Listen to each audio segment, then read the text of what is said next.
кабирӣ аз Кремл талаб кард даст аз фишор ба муҳоҷирон бардорад. дар мулоқоти додситони кулли Тоҷикистону Эрон ҳам истирдоди ҷинояткорон мавзӯи асосӣ буд. ба идомаи сохтмони нерӯгоҳи Роғун Тоҷикистон пул мекобад, аммо боз нақша дорад, ки нерӯгоҳҳои нави барқии обӣ созад. бузургтарин масҷид дар Тоҷикистон ифтитоҳ шуд, аммо намози ҷумъаи имрӯз дар он баргузор нашуд. муҳиддин Кабирӣ, раҳбари Паймони Миллии Тоҷикистон, дар Твиттер бо хитоб ба мақомоти Кремл гуфт, ки беҳуда ба муҳоҷирони тоҷик фишор наорад, чун дигар ин фишанг коромад надорад. Кабирӣ навишта, ки беҳуда Кремл ба муҳоҷирони тоҷик фишор меорад, то онҳоро ба ҳайси фишанги фишор ба Эмомалӣ Раҳмон истифода кунад. қаблан Кремл метавонист бо ин роҳ ба Раҳмон фишор оварад. ҳоло бошад Эмомалӣ Раҳмон бародари бузурги дигар гирифтааст ва муҳоҷирон барои ӯ ҳеҷ аҳамияте надоранд. Кремл бояд инро дарк кунад ва таҳқири инсонҳоро бас намояд. гуфтанист ҳудуди 1 моҳ аст мақомоти Русия саркӯбу таъқиби густурда ва саросарӣ муҳоҷирони тоҷикро шурӯъ кардаанд.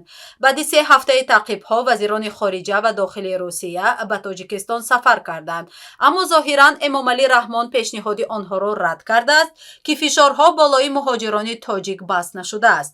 Сергей Лавров дар ду баромадаш назди сарбозони пойгоҳи низомии ин кишвар дар Тоҷикистон ва дар Донишгоҳи славянии Тоҷикистон изҳори умедворӣ кард, ки ба зуддӣ Тоҷикистон шомили иттиҳоди иқтисодии Авроосиё хоҳад шуд. Аммо дертар сухангӯи вазорати хориҷаи Тоҷикистон Шоҳин Самадӣ гуфт, ки на дар мулоқоти Лавров бо Сироҷиддин Муҳриддин ва на бо Эмомалӣ Раҳмон ин масъала дар листи музокирот қарор надошт ва мавзӯи ҳамроҳшавии Тоҷикистон ба иттиҳоди иқтисодии Авроосиё дар барномаи рӯз қарор надорад.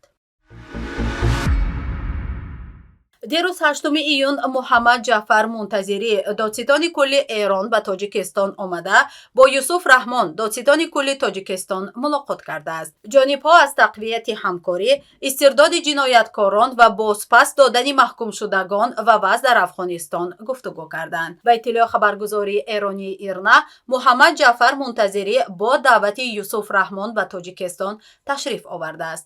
дар хабар омадааст, ин сафар дар чаҳорчӯби тавсеяи ҳамкориҳои додгоҳӣ, пайгирии ёддошти тафоҳум ва дар посух ба сафари додситони кулли Тоҷикистон ба Эрон сурат гирифтааст. бояд гуфт, ки додситони кулли Тоҷикистон 7 феврали соли 2022 дар раъси ҳайати ҳамроҳ бо сафари расмӣ ба Ҷумҳурии Исломии Эрон рафта, бо додситони кулли ин кишвар мулоқот карда буд. дар ҳамин ҳол додситони кулли Тоҷикистон иттилоъ медиҳад, ки дирӯз Юсуф Раҳмон бо Муҳаммад Ҷаъфар Мунтазирӣ мулоқот карда, масъалаҳои ҳамкории мақомоти ду кишвар дар самти муборизаи муштарак бо ҷинояткорӣ, расонидани ёрии ҳуқуқӣ оид ба парвандаҳои ҷиноятӣ, истирдоди ҷинояткорон ва бозпас додани маҳкумшудагонро баррасӣ карданд. гуфтанист, дар сиёсати хориҷии Тоҷикистон бозпас гардонидани маҳкумшудагон ва истирдоди мухолифон ба Тоҷикистон дар авлавият қарор дорад. дар ҳама мулоқотҳо бо кишварҳои дуру наздик, асоситарин гуфтушуниди мақомоти Тоҷикистон дар бораи бозгардонидани мухолифон бо шиносонидани онҳо ҳамчун ҷинояткор сурат мегирад. аммо коршиносон мегӯянд, дар ин кор мақомоти Тоҷикистон аксари ҳол муваффақ намешаванд, чун аксари мухолифоне, ки аз онҳо мақомот ҷинояткор метарошанд, дар кишвари мизбон бегуноҳии худро ба исбот расонида, режими Тоҷикистонро ҳамчун мустабид ва нақскунандаи ҳуқуқи озодиҳои инсон шиносонидаанд. илова бар ин, аксари институтҳои байналмилалии дифои ҳуқуқи башар чанд соли охир аз нақси ҳуқуқи озодиҳои инсон ва фишор алайҳи дигарандешон дар Тоҷикистон изҳори нигаронӣ кардаанд. Тоҷикистон ба нақша гирифтааст, ки аз ҳисоби бунёди нерӯгоҳҳои нави барқии обӣ ҳаҷми тавлиди нерӯи барқро афзоиш диҳад. дар ин бора Қоҳир Расулзода, сарвазири ҷумҳурӣ, дар ҷаласаи шӯрои байни ҳукуматии Авроосиё дар ҳайати васеъ, ки дар Сочи баргузор шуд, изҳор дошт. таври хабаргузории русии ТАСС хабар медиҳад, Расулзода гуфта, ки тибқи нақшаҳои миёнамуҳлат мо нақша дорем, ки дар солҳои наздик ҳаҷми тавлиди нерӯи барқро аз ҳисоби бунёди нерӯгоҳҳои нав 5 баробар афзоиш диҳем.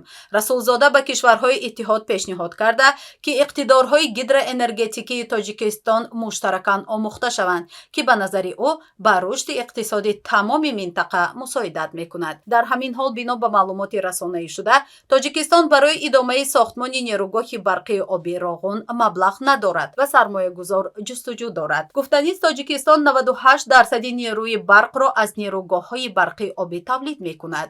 бино ба маълумоти вазорати энергетика истеҳсоли нерӯи барқ дар тоҷикистон дар соли 2022 дар тамоми давраи истиқлолияти кишвар ба ҳадди рекордӣ расида ҳудуди 21,4 миллиард киловатт соатро ташкил додааст. захираҳои гидроэнергетикии кишвар дар як сол 527 миллиард киловатт соат ҳисоб карда мешаванд. дар тӯли 30 соли истиқлолият 287 нерӯгоҳҳои барқии оби хурду бузург, 50 зеристгоҳ сохта ва таҷдид карда шуда, 75% инфрасохтори энергетикии тоҷикистон таҷдид карда шуд.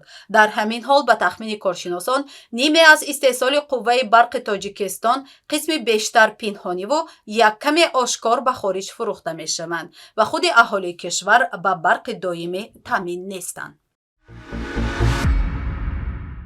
бо вуҷуди боз шудани масҷиди бузурги тоҷикистон имрӯз намози ҷумъа дар он баргузор нашуд. хабаргузории Азия Плюс ҳам бо истинод аз Афшин Муқим, сухангӯи кумитаи дин, танзими анъана ва ҷашну маросими тоҷикистон хабар дода субҳи имрӯз навишта буд ки баргузории намози ҷумъа дар масҷиди навбунёди пойтахт сар аз ҳафтаи оянда 16 июн дар назар аст. Афшин Муқим гуфтааст имрӯз танҳо ба хотири комилан омода шудани хидматгузорони масҷид ва омода кардани масҷид барои қабули ҳама намозгузорон намози ҷумъа барпо намешавад. намозҳои 5 вақта бошанд пас аз ифтитоҳи расмии масҷид баргузор шуда истоданд. масҷид дирӯз бо ширкати раисҷумҳури тоҷикистон Эмомалӣ Раҳмон ва амири давлати Қатар Шайх Тамим ибн Ҳамад Оли Сонӣ ва нафарони маҳдуд асосан мансабдорон ва меҳмонони вижа расман ифтитоҳ гардид. масҷиди нав ба номи имом Аъзам Абу Ҳанифа Нӯмон ибни Собит гузошта шуд.